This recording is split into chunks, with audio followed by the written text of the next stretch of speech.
ज़िंदगी का असली मज़ा तो तब आती है जब हम किसी से कोई उम्मीद ही नहीं रखते और जब किसी से कोई उम्मीद ही नहीं, निस्वार्थ भाव से अपना ज़िंदगी को जीना चाहिए। और बस इसी उम्मीद के साथ मैं कोलकाता को अलविदा कहकर लगभग 250 किलोमीटर का सफ़र कवर करके पहुंच चुका था अपने सबसे पसंदीदा जगह बालासोर, जो कि उड़ीसा में मौजूद है।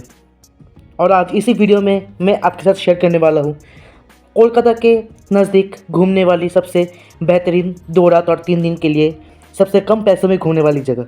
तो वेल्स again welcome to my channel. और आज के इस ब्लॉग में आपके साथ शेयर करने वाले हैं 2 दिन नहीं बल्कि दो रात और 3 दिन का सफ़र कोलकाता से लगभग 250 किलोमीटर दूर बालासोर में, जो कि उड़ीसा के अंदर आती है। और साथ ही साथ आपको इस जर्नी के दौरान आपका बजट कितना होना चाहिए और कैसे आप 3 दिन और 2 रात में समुंदर, पहाड़ और झरने का एक साथ मज़े उठा सकते हैं, सब बातें करेंगे आज इस वाले शॉर्ट ब्लॉग में। तो देखते रहिए और हमारे साथ आज के इस ब्लॉग को आनंद लीजिए।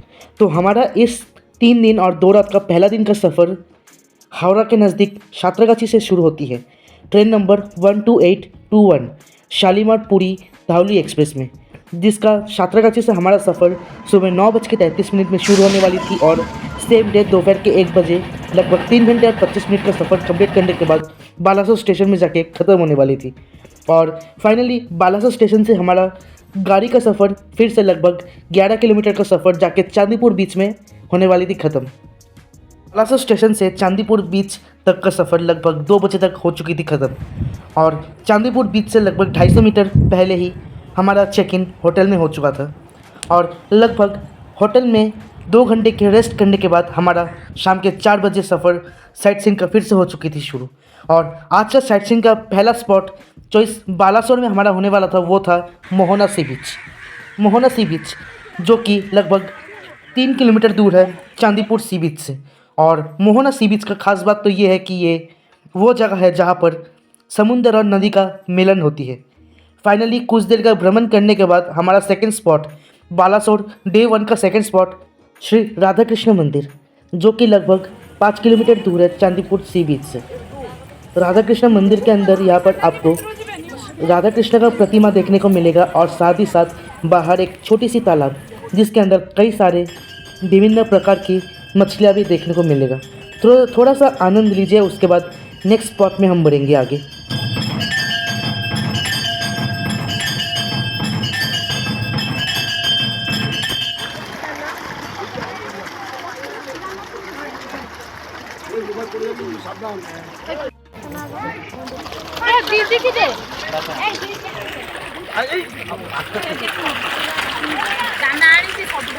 डे 1 का हमारा sight seeing spot Shri Radha Krishna मंदिर से होती है ख़त्म। तो फाइनली अपने होटल में वापस आके पहले नाइट को हम रेस्ट करते हैं और फाइनली दूसरे दिन सुबह फिर से हमारा सफ़र होती है शुरू चांदीपुर बीच से। बीच में कुछ देर एंजॉय करने के बाद वापस हमारा साइट सीइंग का जो सफ़र है वो होती है फाइनली शुरू। डे 2 बालासोर में हमारा आज का जर्नी साइट सीइंग का शुरू होने वाला था खीरी चौड़ा गोपीनाथ मंदिर के साथ। हमारा इस जर्नी का तीसरा स्पॉट और डे 2 का पहला स्पॉट खीरी चौड़ा गोपीनाथ मंदिर से हो चुकी थी शुरू। अंदर वीडियोग्राफी और फोटोग्राफी तो अलाउ है नहीं, इसलिए थोड़ा बहुत जितना हो सके आपके साथ शेयर करेंगे।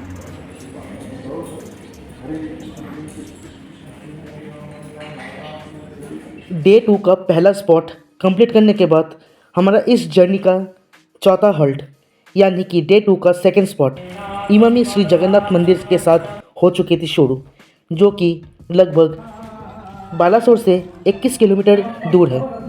इमामी श्री जगन्नाथ मंदिर का खासियत ये है कि ये मंदिर पूरी जगन्नाथ का छोटा मंदिर है। सेम टू सेम दिखाई देने वाला इस मंदिर का भी थोड़ा सा भ्रमण आपके साथ कर लेंगे। और इमामी जगन्नाथ मंदिर से श्री जगन्नाथ जी का बेहतरीन दर्शन लेने के बाद कुछ देर यहाँ पे स्पेंड करने के बाद हमारा फिर से 25 किलोमीटर का सफ़र गाड़ी में शुरू होने वाला था। हमारा इस बालासोर जर्नी का 5वां स्टॉप और डे 2 का तीसरा स्पॉट है देवकुंड वाटरफॉल, जो कि लगभग 25 किलोमीटर दूर है इमामी जगन्नाथ मंदिर से और चांदीपुर से ऑलमोस्ट 45 किलोमीटर दूर। तो फाइनली हमें देवकुंड वाटरफॉल से लगभग 5 किलोमीटर पहले ही गाड़ी से उतार दिया गया था। और क्योंकि ये जगह वाइल्ड लाइफ फॉरेस्ट के अंतर्गत आती है, टाइगर रिजर्व फॉरेस्ट के अंतर्गत। इसलिए उड़ीसा गवर्नमेंट की तरफ से यहाँ पर ई रिक्शा का बंदोबस्त किया गया था, जिसका किराया लगभग 70 रुपीज़ पर हेड 5 किलोमीटर के सफ़र के लिए इस जंगल के अंदर। तो जंगल का सफ़र ई रिक्शा में हो चुकी थी शुरू 70 रुपीज़ पर हेड के हिसाब से। और जंगल के बीच पहाड़ों के ऊपर नीच करते करते फाइनली हम झरने से लगभग 150 मीटर पहले ही ई रिक्शा में उतार दिया गया था। और पैदल सफ़र 10 मिनट का कंप्लीट करने के बाद फाइनली इतना बेहतरीन सा देवकुंड का झरने का बेहतरीन सा दर्शन करने को हमें मिला था। इतना प्यारे सी झरना ही सिर्फ एकमात्र आकर्षण इस देवकुंड वाटरफॉल का नहीं है, बल्कि झरने के पास से ही सीढ़ियों का सफ़र फिर से होती है शुरू। लगभग 300 से 400 सीढ़ियों का सफ़र ऊपर जाना था पहाड़ों के ऊपर। और ऊपर पहुंच के ही हमें एक बेहतरीन सा मंदिर का दर्शन भी देखने को मिलता है यहाँ पे, जो कि माता सती का 51 शक्तिपीठों में से एक माना जाता है। तो कुछ देर दर्शन करने के बाद फाइनली देवकुंड वाटरफॉल का जो सफ़र था उसको भी अंत करके हमारा नेक्स्ट स्पॉट की तरफ बढ़ने का वक्त आ चुका था। देवकुंड का सफ़र कंप्लीट करने के बाद हमारा इस जर्नी का 7वां हॉल्ट और डे 2 का 5वां हॉल्ट पंचलिंगेश्वर मंदिर से हमारा सफ़र था वो हो चुकी थी शुरू। पंचलिंगेश्वर मंदिर यानी कि 5 शिवलिंग का मंदिर। इस 5 शिवलिंग वाला मंदिर यानी कि पंचलिंगेश्वर मंदिर का दर्शन लेने के लिए हमें लगभग 300 सीढ़ियों का सफ़र तय करना था पहाड़ों के ऊपर। और इसलिए बस हमारा जो सफ़र था वो पंचलिंगेश्वर मंदिर का हो चुकी थी शुरू 300 सीढ़ियों का। इस मंदिर का खास बात ये है कि ये जो 5 शिवलिंग है ये झरने के पानी के अंदर है। और इस मंदिर का खास बात ये है कि इस मंदिर में हम शिवलिंग का दर्शन तो नहीं कर सकते, बल्कि अपने हाथों से स्पर्श कर सकते हैं, जो कि पानी के अंदर मौजूद है।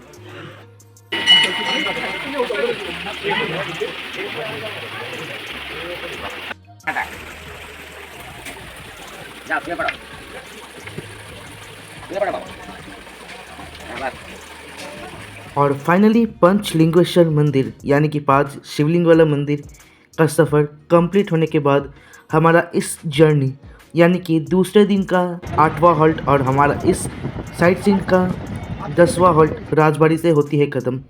फिलहाल राजबाड़ी के अंदर ज़्यादा कुछ दिखाने के लिए था नहीं। राजबाड़ी यानी कि राजा का घर, और हमारा राजा का घर से हमारा इस जर्नी को कंप्लीट करके हमारा सफ़र वापस चांदीपुर बीच यानी कि लगभग 45 किलोमीटर का सफ़र हो चुकी थी कंप्लीट। सेकेंड डे का सफ़र को यहीं पर ख़त्म करके तीसरे दिन का सफ़र हो चुकी थी शुरू। दिन और हमारा इस जर्नी का आखिरी दिन सुबह चांदीपुर बीच से हो चुकी थी ख़त्म। चांदीपुर बीच में थोड़ी देर एंजॉय करने के बाद फाइनली समय था घर वापस आने का, यानी कि कोलकाता का तरफ हमारा सफ़र हमारा कदम को बढ़ाने की ओर। और इसलिए सुबह 9 बजे तक हम आ चुके थे स्टेशन बालासोर में। सुबह 9:05 में बालासोर से शालीमार तक ट्रेन सफ़र होने वाली थी शुरू। Train number 18046 Shalimar East Coast Express में, जिसका ऑफिशियली 5 घंटे जर्नी कंप्लीट करने के बाद हम दोपहर के 1:30 बजे तक पहुंच चुके थे हावड़ा स्टेशन।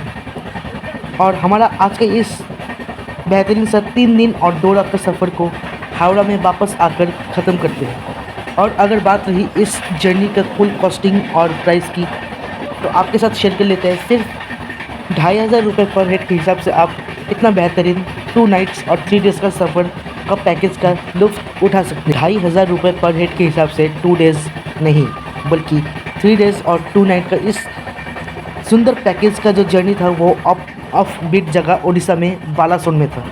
लगभग कोलकाता से 3 दिन और 2 रात के सफ़र को यहीं पे अंत करने का वक्त आ चुका था।